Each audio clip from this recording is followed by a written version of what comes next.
കടലാക്രമണ ഭീതിയിൽ എറണാകുളം ചെല്ലാനം പുത്തൻതോട് ഭാഗത്ത് സ്വദേശികളുടെ പ്രതിഷേധം. കല്ലില്ലെങ്കിൽ കടലിലേക്ക് എന്ന മുദ്രാവാക്യവുമായി കടലിൽ ഇറങ്ങിയായിരുന്നു ജനങ്ങളുടെ പ്രതിഷേധം. പുലിമുട്ടും ടെട്രാപോഡും നിർമ്മിക്കണമെന്നാണ് ആവശ്യം.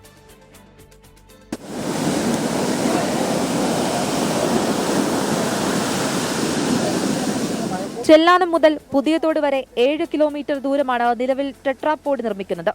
ഇവിടെ കടൽക്ഷോഭത്തിന് വലിയ തോതിൽ ആശ്വാസവുമുണ്ട്. എന്നാൽ ഇതിനുശേഷമുള്ള കണ്ണമാലി, ചെറിയ കടവടക്കമുള്ള ഭാഗങ്ങളിൽ ടെട്രാപോഡുകളോ പുലിമുട്ടുകളോ നിർമ്മിച്ചിട്ടില്ല. ഒരു ഭാഗത്ത് മാത്രം ടെട്രാപോഡുകൾ നിർമ്മിക്കുമ്പോൾ ടെട്രാപോഡുകളില്ലാത്ത ഭാഗത്തേക്ക് ശക്തമായ കടലാക്രമണമുണ്ടാകും. എന്നാൽ യാതൊരു തരത്തിലുമുള്ള പ്രവർത്തനങ്ങളും നടത്താൻ അധികാരികൾ തയ്യാറാകുന്നില്ല എന്നാണ് പ്രദേശവാസികൾ പറയുന്നത്. ഞങ്ങൾ അനുഭവിക്കുന്ന വേദനകൾ തന്നെ ഞങ്ങൾക്ക് പറയാനുള്ളത്. കടലുകയറ്റം തുടങ്ങിയ കാലം തുടങ്ങി ഞങ്ങളുടെ തറക്കൊന്നും പൊക്കലില്ല. ആകെ നാശത്തിലേക്ക് ഇരിക്കുന്ന വീടുകളാണ് ഞങ്ങളുടെ എല്ലാം. അതുകൊണ്ടുള്ള കഷ്ടപ്പാട് ഞങ്ങൾക്കുണ്ട്. വലിയ വലിയ വീടുകളിലൊക്കെ ഞങ്ങൾക്ക് പോയി കിടക്കാൻ പറ്റുമോ? ഒരു ദിവസം കിടത്തിന്, 2 ദിവസം കിടത്തിന്, 3 ദിവസം അവർ കിടത്തോ? ഞങ്ങൾക്ക് ഭക്ഷണം കഴിക്കണം. അങ്ങനെയൊക്കെയുള്ള ദുരിതങ്ങൾ ഞങ്ങൾക്കുണ്ട്. 2036 ദിവസങ്ങളായി തുടരുന്ന സമരമാണ് ഒടുവിൽ കടലിലേക്ക് ഇറങ്ങിയുള്ള പ്രതിഷേധത്തിലേക്ക് എത്തിയത്. ഞങ്ങൾക്ക് ഭയങ്കര കഷ്ടപ്പാടാണ്. കടലിലേക്ക് ഈ കഷ്ടപ്പാട് ഞങ്ങൾ ഒരു പെര വെച്ചിട്ട് ഞങ്ങൾക്കൊന്നും കടക്കാൻ പറ്റണില്ല.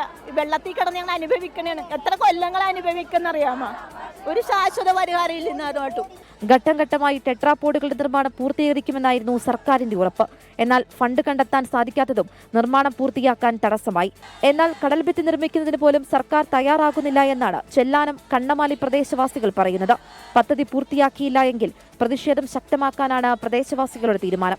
കല്ലില്ലെങ്കിൽ കടലിലേക്ക് എന്നുള്ള മുദ്രാവാക്യം ഉയർത്താൻ വേണ്ടിയിട്ട് അത്രയും ദുരിതമാണ് ഈ മത്സ്യത്തൊഴിലാളികളുടെ ജീവിതം. ഇനിയും അവർ ആരുടെ മുൻപിലേക്കാണ് ചെല്ലേണ്ടത്? ആരുടെ മുൻപിലാണ് ഇനി അവർ തലകുനിക്കേണ്ടത്? സുരക്ഷിതമായുള്ള ഒരു കിടപ്പാടത്തിനായി. ക്യാമറമാൻ അഭിജിത്ത് AS-നൊപ്പം ആൻമരിയ സനി, 24 കൊച്ചി.